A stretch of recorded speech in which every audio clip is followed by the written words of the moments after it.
नमस्कार दोस्तों, मैं जुगल किशोर मिश्रा आप सबका अपने YouTube चैनल में हार्दिक स्वागत करता हूं। दोस्तों, आज के वीडियो में मैं आप लोगों को जन्म कुंडली में बनने वाले एक ऐसे दोष के बारे में बताऊंगा कि यदि दुर्भाग्यवश किसी जातक के जन्म कुंडली में ये दोष बन जाता है तो उस इंसान के जीवन में परेशानियों का खत्म होना लगभग मुश्किल सा हो जाता है। इंसान को पता ही नहीं चलता है कि हम इस परेशानी से कब मुक्ति पाएंगे। जीवन भर उसे संघर्ष करना पड़ता है और उस इंसान को इतनी मानसिक पीड़ा रहती है कि वो इंसान ये समझ ही नहीं पाता है कि मुझे इतनी परेशानियां क्यों हो रही है। जन्म कुंडली में बनने वाले इस दोष का नाम है केंद्रुदम दोष। यदि किसी की जन्म कुंडली में यह दुर्भाग्यवश बन जाए तो उस इंसान के जीवन में बहुत परेशानी आती है। आज के इस वीडियो में मैं आपको बताऊंगा कि किसी जातक के जन्म कुंडली में केंद्रुदम दोष कैसे बनता है। साथ के साथ मैं बताऊंगा कि यदि केंद्रुदम दोष बन जाता है तो उस इंसान को किस किस तरह की परेशानियां झेलनी पड़ती है। साथ में मित्रों, मैं आप लोगों को केंद्रुदम दोष से कैसे मुक्ति पा सकते हैं इसके बारे में उपाय भी बताऊंगा। वीडियो शुरू करने से पहले मैं आप लोगों से विनती करता हूं कि यदि आपने अभी तक मेरा YouTube चैनल सब्सक्राइब नहीं किया है, आप लोगों से विनती है कि आप इस वीडियो को पूरा देखिए और दुर्भाग्यवश यदि आपके जन्म कुंडली में यह केंद्रुदम दोष बना हुआ है तो आप उसे ठीक करने के लिए ये उपाय जरूर करिए।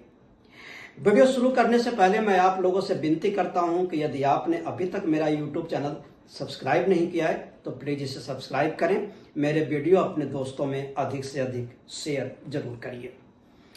दोस्तों, मैं लग्न कुंडली आपके सामने है और इस लग्न कुंडली के माध्यम से मैं आपको समझाऊंगा कि किसी जातक के जन्म कुंडली में केंद्रुदम दोष कैसे बनता है। यदि आप जानना चाहते हैं तो आप अपनी जन्म कुंडली उठाइए और देखिए। तो आपके जन्म कुंडली के किसी भी भाव में चंद्रमा बैठे हुए हों और अगर चंद्रमा के आगे या पीछे, जैसे मान लीजिए, मैं उदाहरण देकर समझाता हूं। मान लीजिए आपका चंद्रमा यहां पे बैठा हुआ है तो इसके पीछे का घर ये है, यहां पे मान लीजिए कोई ग्रह नहीं है और इसका आगे का घर ये है, यहां पे भी कोई ग्रह नहीं है। यानी चंद्रमा के ना तो कोई पीछे ग्रह हो और ना कोई आगे ग्रह हो। यदि ऐसी कोई परिस्थिति किसी जातक के जन्म कुंडली में बनती है तो उसे केंद्रुदम दोष कहा जाता है। ये दोष चूंकि चंद्रमा की वजह से बनता है, अतः मानसिक पीड़ा ये बहुत देता है। केंद्रुदम दोष बने हुए लोगों को तो कई बार ये भी लगता है कि हमने पृथ्वी पे जन्म ही क्यों लिया था, यानी वो घोर संकट से जूझते रहते हैं। लेकिन इस केंद्रुदम दोष के कैंसिल होने के भी नियम होते हैं।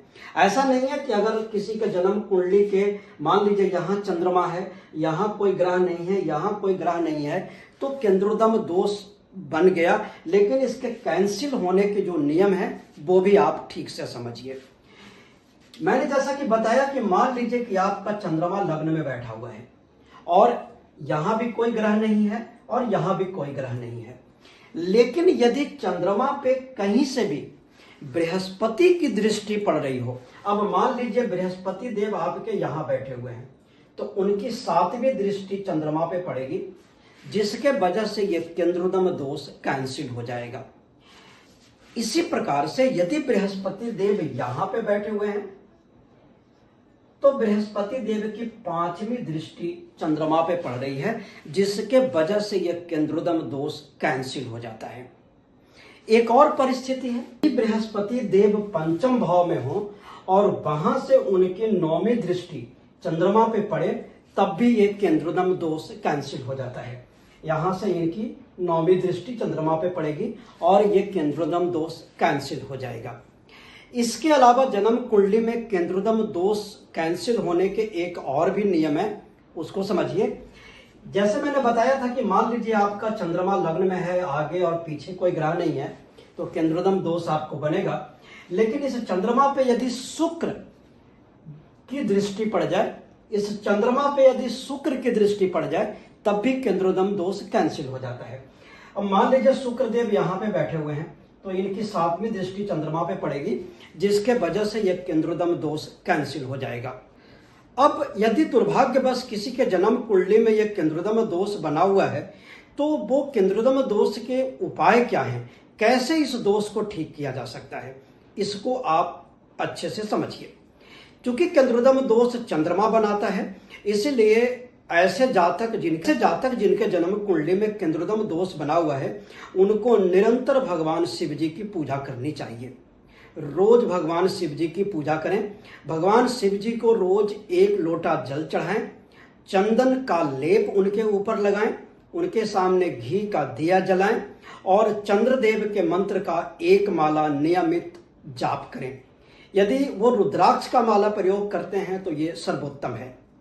इसके अलावा उस जातक को प्रत्येक पूर्णिमा के दिन चंद्रदेव को दूध का अर्घ देना चाहिए और उस जातक को 2 मुखी रुद्राक्ष धारण करना चाहिए। रुद्राक्ष हमेशा सोमवार को धारण किया जाता है और सोमवार में भी शुक्ल पक्ष के सोमवार को धारण किया जाता है। यदि कोई जातक के जन्म कुंडली में यह केंद्रोदम दोष बना हुआ है और ये उपाय यदि वो करे तो इस केंद्रोदम दोष का जो दुष्प्रभाव है वो कम से कम उसको मिलता है। धन्यवाद।